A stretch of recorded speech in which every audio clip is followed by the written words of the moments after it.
Hard work beat the talent, यानी कि मेहनत से आप कुछ भी पा सकते हैं। ठीक है, अपने टैलेंट से वो चीज पा सकते हैं जो आपको मिलनी चाहिए। इसलिए निरंतर हमें प्रयास करते रहने चाहिए और हमेशा आगे बढ़ते रहना चाहिए। So welcome to biology Pathshala. Today's class is dedicated NEET aspirant और आज की पाठशाला में हम बात करेंगे प्रयास नीट बायोलॉजी प्रैक्टिस सीरीज की। और आज का जो टॉपिक है वो principle of inheritance and variance या वेरिएशन से है। और आज की सीरीज में मैंने कुछ क्वेश्चन रखे हैं, चलिए स्टार्ट करते हैं।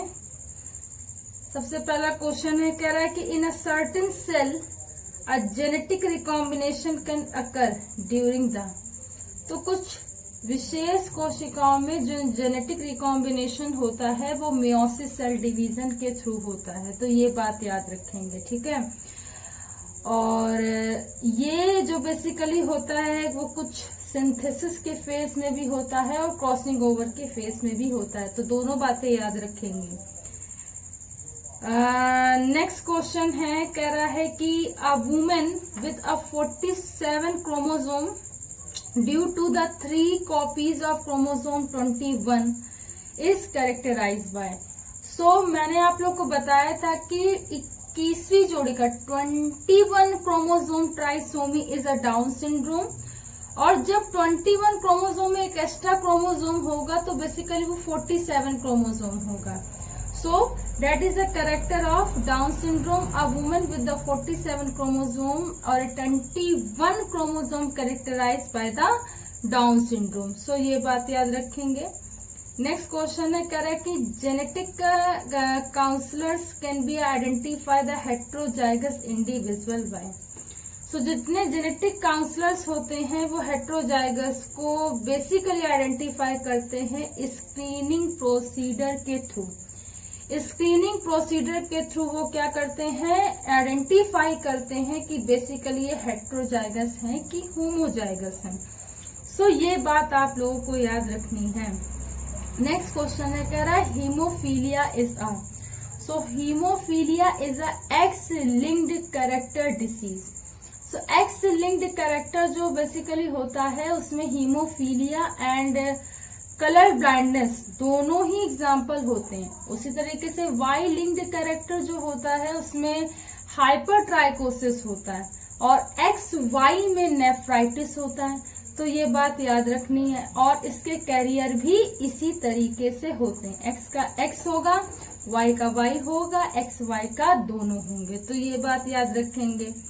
कह रहा है कि linkage group in the E coli is a, तो आपसे पूछा जा रहा है कि linkage group in E coli कितना होता है, तो लिंकेज ग्रुप जो होता है वो एस्चेरिया क्लोराई में होता है 1। कितना होता है, 1, तो ये बात याद रखेंगे। ठीक है, नेक्स्ट क्वेश्चन की बात करें तो कह रहा है कि complete linkage is observe in, तो कंप्लीट लिंकेज का जो जैसे मतलब एक प्रोसेस होता है, गर्मी बहुत है, हाँ, डोसिस कंपेंशन का। ठीक है, तो डोसिस कंपेंशन में लिंकेज का पूरा मतलब देखते हैं एग्जाम्पल, तो मुझे याद आ गया।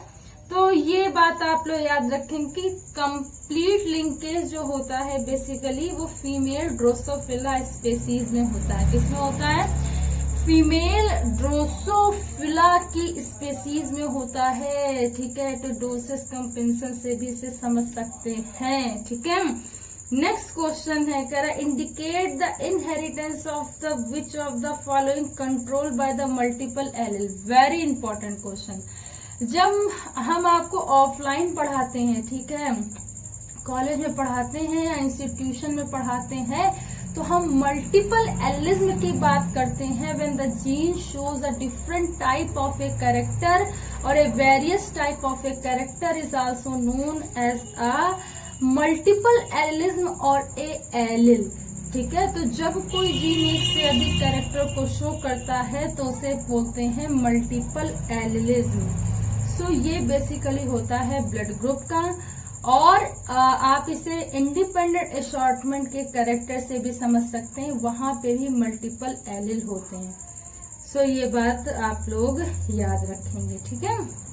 नेक्स्ट क्वेश्चन है, कह रहा है when a dihybrid cross is fit into the Punnett square, यानी कि मेंडल का थर्ड नियम।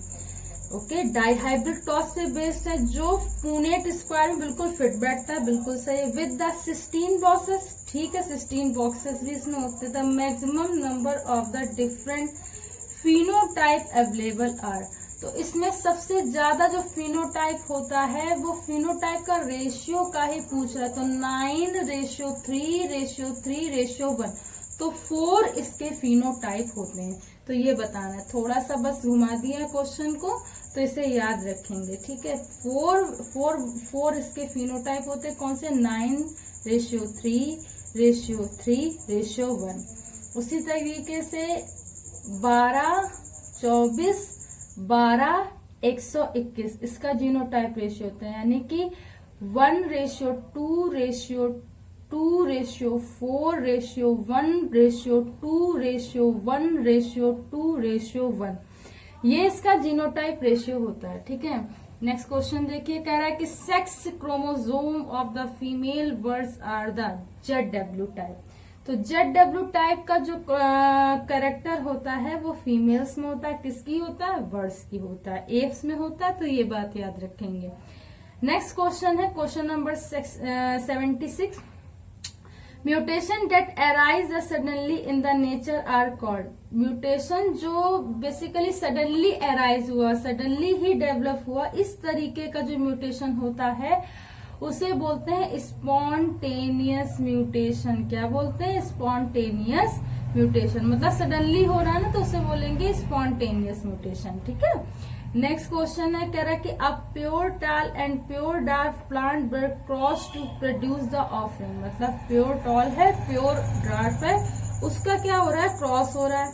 ऑफस्प्रिंग वर सेल्फ क्रॉस, और इसमें क्या हो रहा है कि ऑफस्प्रिंग का सेल्फ क्रॉस हो रहा है, ठीक है। Then find out the ratio between the true breeding tall, true breeding dwarf.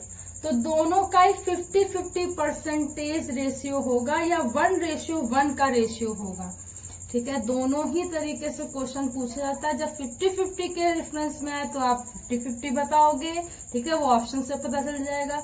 1:1 के रेफरेंस में आएगा तो आप 1:1 के रेफरेंस में बताएंगे। तो ये बात आप लोग को याद रखनी है। नेक्स्ट क्वेश्चन है, कह रहा है कि genetic terms was propose by. जो जेनेटिक टर्म्स जो था वो बैट्सन ने प्रपोज किया था। किसने किया था? बैट्सन ने दिया था, तो ये बात याद रखेंगे। उसी तरीके से जीन किसने दिया था? जॉनसन ने दिया था, तो ये बात याद रखोगे। नेक्स्ट क्वेश्चन है, cross between the unrelated group of organism is called. बहुत सारे मच्छर इधर हैं। So cross between the unrelated group of organism is called, that is a hybrid. भाई किसी भी दो हम ग्रुप का क्रॉस करा रहे हैं तो वो जाकर के हाइब्रिड बनाता है, तो ये बात याद रखेंगे। नेक्स्ट क्वेश्चन है, which of the following pair of the feature is good example of phylogenic inheritance. तो फाइलोजेनिक इनहेरिटेंस का जो गुड एग्जाम्पल है वो ह्यूमन हाइट और स्किन का है।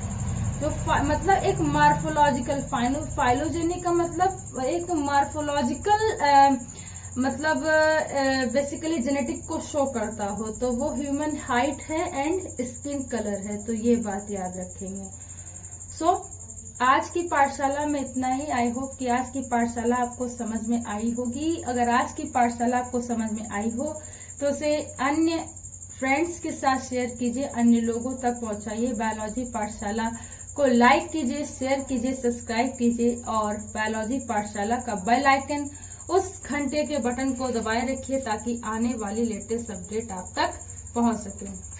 सो thanks to all student to watch my Pathshala. Thanks again and keep